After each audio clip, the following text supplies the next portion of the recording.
Welcome to Real Creative Leadership, a video podcast produced by the Stoke Group and hosted by me, Adam Morgan.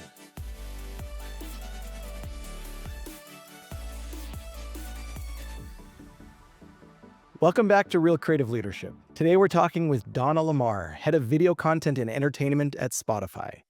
Donna's taken many creative paths in her career, from movies and video games to big-name brands and agency work.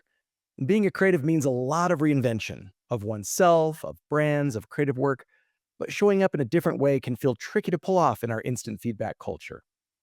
So in this episode, we're going to talk about the concept of creative identity, how it fits in our creative work, what creative leaders can do to give creative teams belief in brands and in themselves.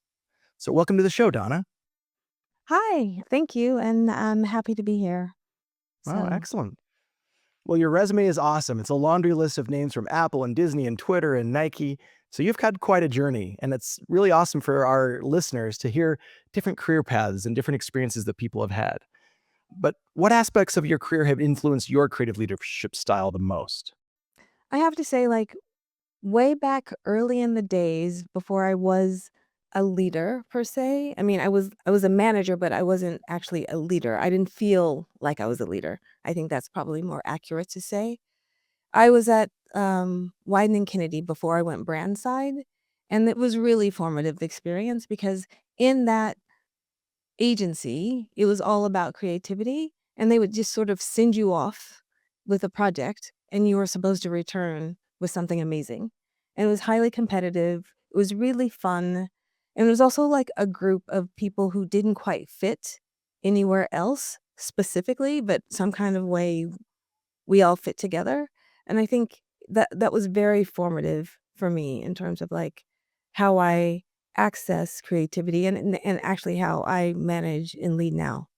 So it was like having the freedom to go off and be and then come back, I think is very formative for me as a leader. Well, it's interesting you say that because I don't know, many creative leaders don't really feel like think of themselves as leaders, right? It's just we're all creatives first, and I guess that's the beauty of it being a different type of leadership. It's not like regular management or some other field, but yeah, the creativity is really what we identify with, and now it's just more of have you had enough experience now that you can turn around and give a helping hand to those who are following you, or do you have enough experience now that you're like, okay, I shouldn't maybe I see a lot with creativity. It's a lot of just like wild, organic, just kind of figuring things out. But what I love is after I talk with people, it's like, no, there are lessons that we've learned along the way that definitely help us solidify like this is a great way to do it, not that way. So let's get into this idea of creative identity.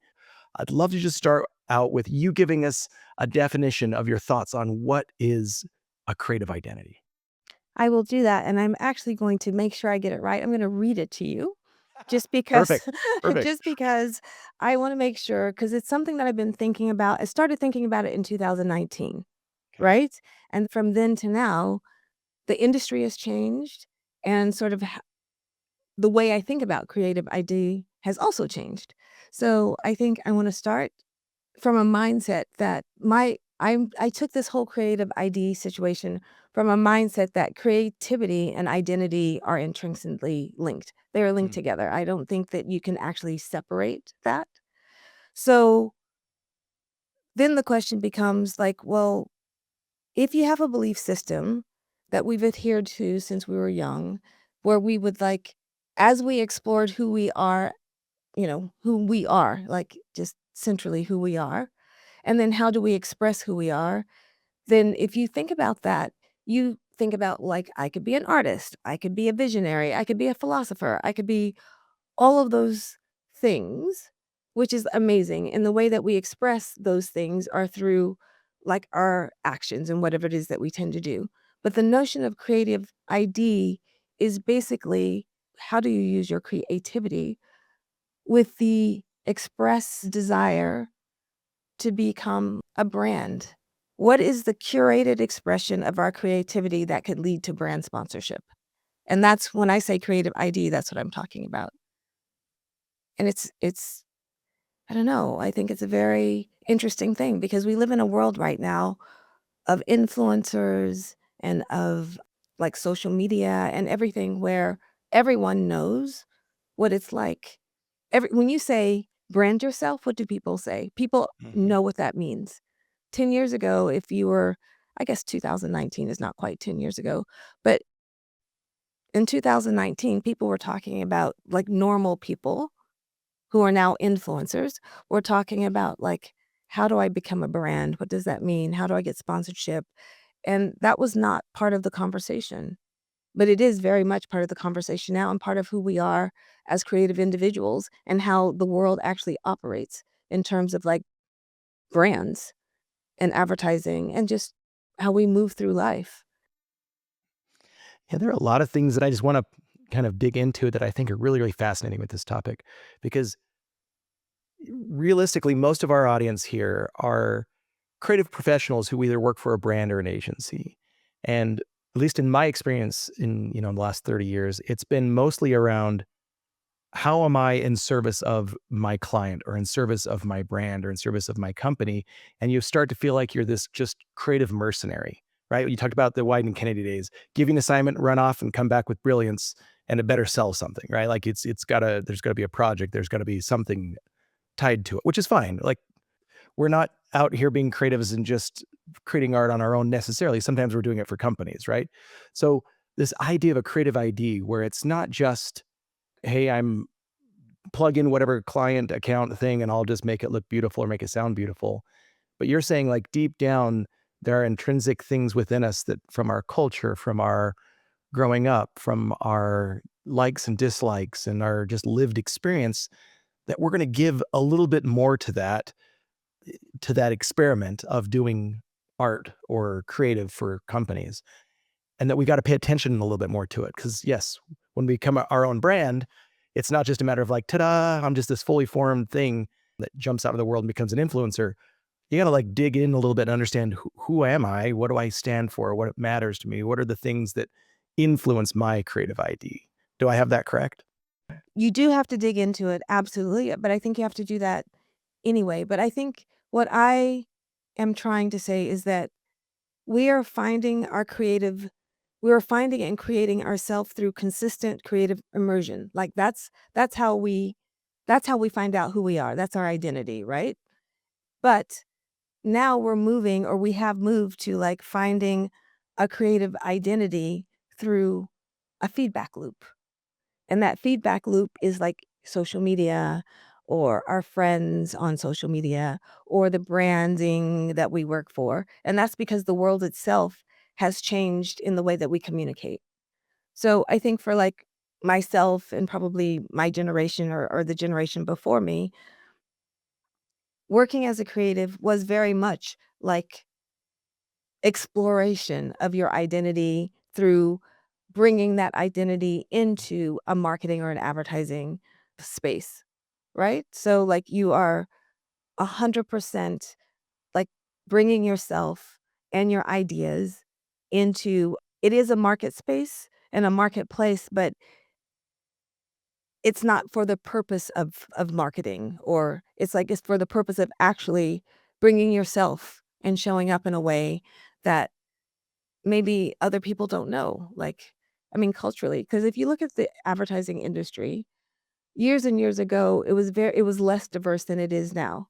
And now into 2026, it is great to have a creative team of people with diverse backgrounds and ideas because that's reflective of the world that we live in. Like, that's but it wasn't like that before. So, before, if you were to come into advertising, your identity, your actual self was what was on display. It was like, what I'm bringing to the table is my belief system, my cultural touch points, just who I am, and I'm bringing this into a space, and I'm providing a point of view for others to actually understand who I am based in this cultural space, while also, like, diversifying everyone's experience. But now we live in a world where we're so connected, like, we're so connected by, technology. Like, there's more. People see more and they know more culturally, and there's a lot of cross integration of, like, music and film and literature and just all of it sort of intersects now, which is a very, very good thing. But you take the intersections with the feedback that we get, and there has to now be distance, a little bit of distance between you as a brand and you as just a creative individual. The part of us acting as our own, like becoming your own brand, totally Right. makes sense. And maybe that's the difference of like where, when I started in the 90s in advertising, you weren't your own brand. You were just No. a cog in the wheel trying to create bigger stories and brands. And now with all this feedback and influencer marketing and all these other things, like we're not just helping to create brands, but we're all influencing them from our own creative ideas. Yeah, for sure. That is exactly what we're doing. Like, that model didn't really exist back in the day. I believe that's how you started this. Yeah. Yeah. Yeah, we really are. Like, we as creative professionals are in a way low-tier influencers now. I mean, like, we're not out there trying to gain audiences in the way that influencers amass their audiences now. But what we believe, what we think, how we think influences the work that we put out into the world, and in a way that is much more measurable than it was before. Well, what do you think is the most misunderstood part about creative identity then that people aren't grasping? I think so. I don't know that it's so much misunderstood as, like, when I started thinking about creative ID, I was really worried because there was a time, like maybe 3 or 4 years ago, that I noticed that the first influencers who were like, they probably started when they were 16, something like Mm. that, and now they were 26 or 24. I realized that they felt like they'd already accomplished so much, and then they didn't know, and they were very connected to everything, but it was all based in them as a brand trying to seek approval from, like, the masses, like, that's the Yeah. feedback loop. So if for 10 years of your life and you start at 16, what you're doing at is creating a brand or creating yourself as a brand, and then you, just like creative direction in any other part of this business, your creative direction is coming from, like, the populace, not necessarily from a branded entity, but an actual, like, the populace.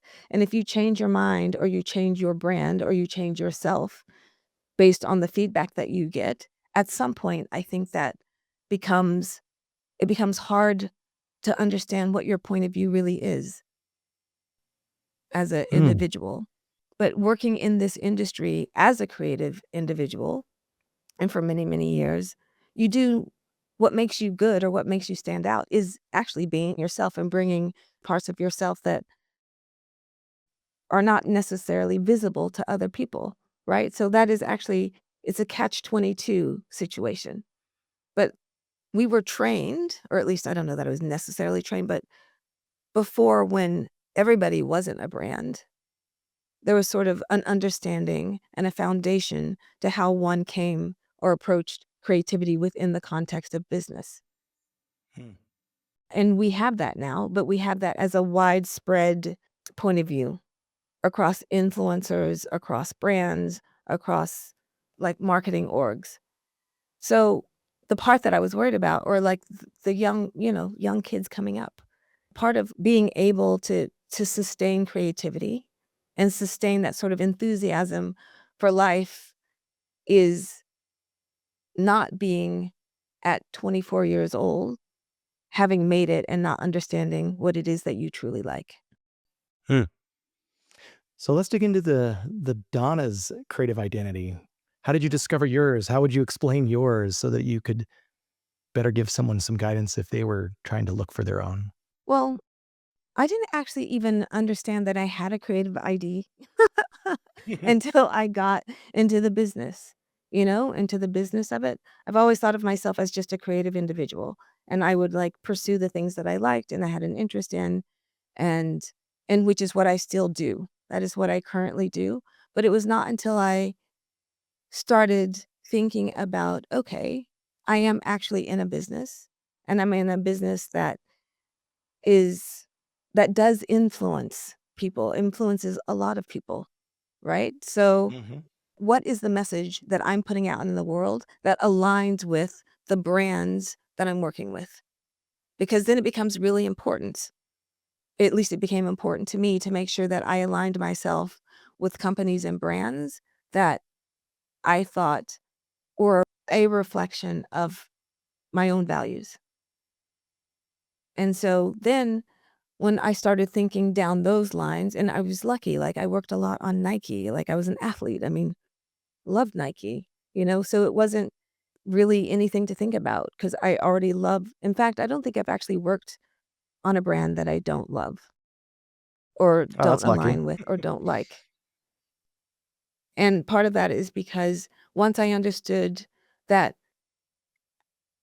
working with those brands that I think align with my values, that help shape my creativity, because I am putting creativity into the world for others. And I never look at my job as something as I'm selling something, but in reality, I am actually selling Mm. something, you know? And once that clicked for me, I was like, I have to be very, very careful to align myself with brands and partners that reflect my own personal values. Well, I've had a similar and not similar experience. I mean, I when I went brand side, brands such as Adobe, I absolutely loved it. Like I built my career on creativity and I loved it. And then the last two companies from Splunk to Twilio, I am also a nerd and I just love developers and the whole scene. So that those align great. I think back though, being in an agency, sometimes, I may have to work on a bank or some account that I don't dislike, but I don't love. I definitely had some accounts that were all when I worked at Riddell and it was all outdoor recreational stuff from hiking boots to car racks. I absolutely loved that. But yeah, there were some moments that I definitely have to work on a lot of accounts or even, man, back in the day of writing radio jingles that, I'm ashamed that I had to work on that back in the 90s. But anyhow, it's an interesting thing of like how you find what you stand for and what speaks to your soul, and then also what pays the bills. I'm sure there's a lot of people that have that conflict. It's very hard, right? It's Yeah. really hard, particularly in advertising and marketing. And I think it becomes harder the longer you stay in the business, right? It becomes harder the longer you stay in the business. And for me, it was the realization that the fun that I was having was really business, Hmm. because it was fun. It's really fun to come up with an idea, pitch it to a group of people, have them say, yes, we understand it, or yes, we like it, or well, actually more times than not, "We like that, but can you blah, blah, blah." That's really Yep. actually more likely than not that what really happens, but it still gives you a feeling of being heard and seen, and the further you go into or the further up you progress, I guess, in a company, you still have that, but you have the responsibility as well. So that's what's great about being a creative coming into a space. But I have to say the creatives that are coming into brands now, they come completely equipped with they come already with the knowledge that they are selling something, it's something that they want to do, and it's more about how do I progress up this ladder and become a creative director or become whatever the thing is, rather than like the experience that I had earlier in my career where it was a bunch of people who were like, "Gosh, what are we doing? Oh, we're not sure. Let's just go make something." I think the fact that we are now so connected and have so many tools, like there are so many tools available to people right now. You can literally go out and make something, which is freeing and amazing. And I mean, like Adobe, come on. Adobe literally changed the industry and it continues to Mm. change. So that is all really, really good stuff. And it's just progress. But I do think it changes. Well, it only changes because the industry itself changes, right? So maybe I was going to call them kids. So I'm really dating myself, right? But, people who are new in the industry, they come in with a hunger and an excitement, but they also come equipped with knowledge that it probably took me 5 or 10 years to get. When you talk about, they come fully equipped, it makes me also question, just looking back in my experience of Like, are there certain environments that help you build that creative identity better? Like when I was in agency and I was sharing all these ideas and just getting all my ideas killed in front of me constantly, but it helped me learn to come up with ideas faster and learn that creative process better. So are there certain environments that are better for creating your identity or others that are worse for it? Or is it all just experience? I think it's all just experience. Working on the agency side of things, it's a faster pace.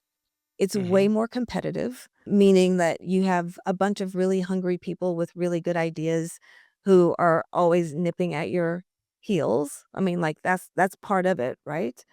But what it also brings, which I think is very helpful and useful for later, either in your career or when you go brand side, is a rigor. Being on the agency side gives one a rigor to like continually press and ask the questions to get to a place of creativity that I don't want to sound like, well, I do kind of want to sound that way. So I'll use the word transcend so that the work itself transcends what it's meant to do as like a piece of advertising or branding, but it becomes work that resonates with people in a way that is truly connective. And I really do think that having worked on an agency side first gives it helped me with rigor. And that's something very fundamental to like life, really. Yeah. Like the persistence to continue to pursue until you get it right or till it feels right. Because a lot of times you try a bunch of things in the feedback that you're given because people are telling you that this is the thing, this is the thing, this is the thing. But the amazing thing about creativity and creative ID, because they are linked, is that you know when it's right because it feels right. Like, Well, you're a lot nicer about it. You call it rigor. I used to just say, living in the trenches. Like, for me, that's what it was like, 'cause you're right, it's like such a fast pace and such an intensity that you had to just sink or swim. You had to really fight for it. You had to, like, really, really work at it, and I think it was really good for me. I mean, those were formative years for sure, and it's not to say that everyone has to start their career in an agency. Some people can start it on a brand side, some people can't, but it's still about, like, I like this idea of formulating or forming your creative ID. You have to find rigor one way or another. You have to find the desire, the intensity to keep going until you find out what's that right thing for you. you do, and, like and the other thing that also happens when you are going through the rigorous process of being in the trenches is that you start to understand what you actually believe, and you start to understand the kind of work that you want to do, Mhm. and you start to understand how you want to show up in the world, and that's all of those things are intrinsic to who you are as a person, to your identity, your soul identity, not your creative identity, but who you are as a person. All right, Donna. So we've talked a little bit about the creative ID and how you form it and how you create your own brand and how you're really digging into understanding who you are and what you stand for, all those things. But you've said this many times of this constant feedback culture, and you mentioned it also with social media. But I'd love to dig into that more. How does this feedback affect us? And where does all this feedback come from? I think if you are a younger creative and you're hungry and you're trying to make it in the world or make it in the space that you are in the world, constant feedback, if you choose to take it, and it's almost impossible not to take it, right? Um, Mhm. I think it really influences sort of the decisions that you make creatively.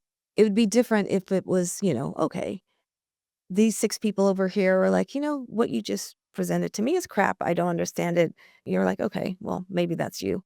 Or maybe not. Maybe it's me. But it's something that you can actually weigh. But if Mm. you are constantly being critiqued by people that you don't know on social media, which is what we all are in that world right now, it does have an effect on how you create. You start then creating for or you start guessing or trying to anticipate what the feedback will be and then creating in that way versus here is my vision and this is how I got to that vision. But if you're already changing your point of view before you even ever present it based on feedback that you're getting constantly. I don't know. I don't feel that that's the best way to do work. Mm-hmm. But maybe for this generation it is, but I don't feel like I don't know. My question would be, has the work gotten better? I mean, like, you've been in the industry, it's gotten certainly quicker, Yeah, for and sure. it's quicker. You can see things that are pretty astounding that you would not have been able to see or do or make, but has it gotten better? And I'm like, I don't know who answers that question. I guess it depends on who the work is for. But for me, and it's just because I'm a specific type of person, when I feel moved by work, when I look at work and I go, gosh, that was so obvious, but it's something I never thought of. I am like, wow. And that's so hard to do, right? It's really hard Mhm. to represent an idea in a way that feels new. I'm definitely not an authority figure. There are a lot of us out there. We're all together on this, but my experience is there have always been great ideas and there's always been a lot of crap. And it's just been the way it's been forever. There are some ideas that nowadays I'll see and I'll just be like, yeah, I'm moved. I feel something. There are great things that I've saw in the mid 90s when I started that I thought was amazing. But that feedback culture is very different now. I Yeah. think back when I was starting out in my career, it was a lot more formal. At least maybe this is just an agency thing where it was come up with a bunch of ideas, have an internal review, have a creative director look at it and give me specific feedback on this sucks, this is good, this is amazing, keep pushing on this one, right? Like there was very formal feedback. And I don't see that as much like on inside brands because we're just all so split into different responsibilities and things. It's different, but I think it was a good thing. Like, there's something about like there was a critique on the design philosophy where we talk about innovation and iteration and trying to get to all these great ideas. But what was missing in the design process is feedback. And I think that is a critical part of formulating what's good and understanding what's great and feeling it, right? So that you like your brain learns those feelings so that later on when you're producing again, if something's good or not. I agree. There are just a couple of things with that because I think feedback is 100% necessary in moving work Yeah. along. 100%. And those rooms still exist, at least they still exist at Spotify, actually, where Good. you come in and work is presented and then feedback is given and you go off and you react to it in some way or another. Well, let's dig in a little bit more. So we've established that we have these creative IDs with these creative identities that we've grown and cultivated over the years.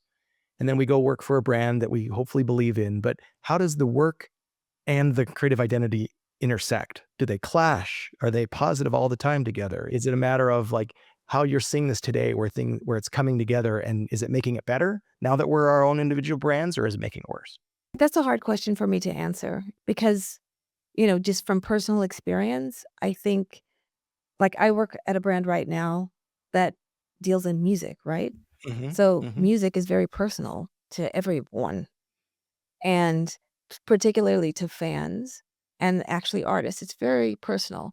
So music as the service makes the work fun and interesting because there are so many different ways in because it is so personal, right? So bringing your own personal self to work at Spotify is like it's totally important, right? Like you're representing a fan or you're representing a curator or you're representing depending upon what your relationship to music is and the brief. So you're Hmm. bringing yourself to something that you can identify with for others, hopefully, right? So music is like awesome. So I think it works very well in that way. But I do think that bringing your creative ID to a product that is not necessarily one that you identify with or you like or whatever, I don't know what term to use here. You could have a clash, right? Because then Hmm. you could clash. And also As a creative professional, though, I do believe what you can bring, all creative professionals don't have to love whatever it is that they're doing. In fact, part of creativity is being able to understand what that product is or what that service is and bring something new to it. But I do think if you can bring your whole self and use your personal feelings or leanings, or if you bring your whole self, the work is always going to be, I think, a little bit better. It may not be what is asked for, so there is that. It may not That's be fair. what is asked for, but I do think that bringing yourself, your whole self, and your identity to the work is, I mean, that's why you're creative. That's why you're hired, right? You're Mhm. hired because of who you are and how you see the world. For me, a big exclamation point for this whole conversation is doing work, but bringing your whole self to it. So bringing your creative ID and the creative work that you're actually making for whatever brand, whatever thing, project it is that you're doing will make it better by just putting it's like your heart and soul into it, right? It's bringing all of the Yeah. things and nuances and lessons and what makes you special and unique and adding that into the project rather than it just being a generic projects and you just pump out the work. I think that is an interesting element of how we can make the world a better place. And one thing that I think is really interesting, just in today's conversation of AI, like there's so much talk about AI. This is actually a really interesting anecdote to it because creators who have a nice ID, who understand their brand, they understand who they are absolutely bringing something unique and special into every project that AI is not going to be able to figure that out. Like it can copy someone, it can go out and pull together examples and recreate something from the past, but that uniqueness that you're talking about. And so it may be like every project, depending on who you're working with and what you're doing, that special creative idea is what's going to make it unique and well above, just like a standard AI prompt. I think so. I really do think that. I just finished a book last night, and I don't know if I'm allowed to do this, Yeah, yeah, but do it. I just finished a book called The Death of the Author by Nettie Okorafor. Hmm. It's brilliant. I think everybody should read it. But it talks about, it's a story within a story within a story. And so one of the stories in there are about these rusted robots. And you have Humes, which are like based on human form. And then you have the nobodies, which don't have bodies. And then there's a human writer. But there's a whole discourse in the book about what makes someone a writer, or what makes something an actual story. And it's very interesting because it's very much parallels AI and its uses. I haven't used a lot of AI because, all right, now I am kind of a curmudgeon. I've used it because obviously I have to. And like that's what the industry is. But I do feel like as a tool to help, I think it's great. But when I really do sit down to write, I don't think, or at least I hope that whatever it is that I am bringing to it, whatever it is that I'm writing, is something that can't be replicated. Words can be replicated. A lot of words can bring specific feelings, but what can't be replicated is what is intrinsically me if I am able to communicate that in a way that people can receive it. Yeah, I love it. I love it. Let's switch topics to our last section here. And on this podcast, certainly, we always want to bring every topic back to creative leadership. That's what the whole thing is all about. We want to talk about a creative leader's role and how we can help this creative identity with our teams, or how we can help build it in our own selves, and how we can use constant feedback in the right ways to help build our team. So let's talk about what does it mean for a creative leader? How can they help build creative identity and build better work with better feedback? I always try to give basically onus or ownership to the creatives for the work. Like I'm here to guide and to use as a sounding board, but I'm not here to specifically instruct that you do something a way. Like I had a situation not too long ago where I was shown work and I thought it was good work. And I was like, yeah, this is good. Like I think it works. And my question is always, if we have multiple executions, I'm always like, which do you prefer? Which one do you want to sell through? And I wait for an answer, and then I'm like, okay, great. I mean, let's make sure we order it and we are clear about when we go in to present what we're trying to sell through. And for me, this is something that I've done for like most of my career. But I found out that maybe sometimes there needs to be more sort of guidance. Mhm. And the fact that I was just like, "Yeah, I think these are good. Let's go, and which one do you prefer? Let's go with that." To me, that was like the ultimate in freedom from a creative point of view as a creative leader, right? Give the team, do your thing. Yeah. But I do think I hadn't considered kind of the world that we live in now, and all of the different backgrounds that people come from, that sometimes what is actually really needed is not prescriptive feedback, but very clear, this is what I like specifically about this, and this is why I like it, and this is why I think it works. Because in my mind, those are the questions that you already know the answer to because you've presented it to me. But that was not me being a great leader in that I could have literally had a conversation about it, as opposed to not thinking that I was like, yes, go off, be free. That was probably, but I didn't understand that. And I think creative leadership is actually being able to be self-aware and understand the audience, because the audience is your creative team. It's also your cross-functional team. It's also your boss. Like, there are so many different audiences for leadership that there is not a one-size-fit-all way to lead. What I think I'm hearing is that the big role of the creative leader is to create a vision. Like, it's really to create a path of what you like and what's good and where we want to go so that they could self-select along the way with Yeah. coaching to get there. Yeah. I think that's really, yeah, vision is very important. Mm. What is the vision? And also, why this vision? Like, because vision, I mean, it's the world. Like, vision changes with the world, right? Or with actually not even the world. It can change with the next day, frankly. What is important or why we're doing something. I do think the thing that is consistent, if you're working with a brand or a product or anything, which has been consistent for the whole of my career, is what is the unique thing that your brand or your product can bring that someone else can't. And you as a leader, what's your unique creative identification that Yeah, you can bring to that as well, yes, right? Like, exactly. how do we Yeah. blend those 2 in order to create that?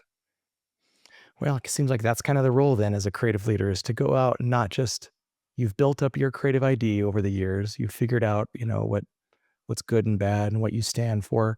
And now you're working in these companies and these brands and you're trying to fuse all that together and look for the vision of where you can go, but also make sure that your creative ID is there to help get it there, whether you're quiet and you're doing it one way or you're more charismatic. I think all of that coming together is really, we as creative leaders, we just need to work on that part. We need to make sure that we're understanding who we are and also still leading for a common vision. Yeah, You know, I think it's very complex, because at the end of the day, we're all people and we all feel a particular thing or a certain thing. And that thing that we're feeling is part of our identity. And then if your identity is quite literally linked to your creative identity, and it is, you have to make sure that what's personal to you is not actually harming the work that you're doing, right? Because that's the other side of it. Right now I'm talking all like I'm always on the positive, lofty side of things, but there is also a scenario where we think that our creative identity and our way of being and showing up is the right way. And I hate using the terms right and wrong, but it may not be the best way to accomplish whatever the work is meant to accomplish. I guess that's what gives us the flavor of life, like in different companies and teams and brands. Find the one that fits you, right? Yeah, find the one. I think that's the best advice. Like, you can always find your audience. Now you can always find your brand. So, Donna, what are your final thoughts? What should our listeners take away from today's conversation on creative identity? I would like people to take away the fact that you should never really be finished with your creative identity. It should be something that is fluid in emotion all of the time.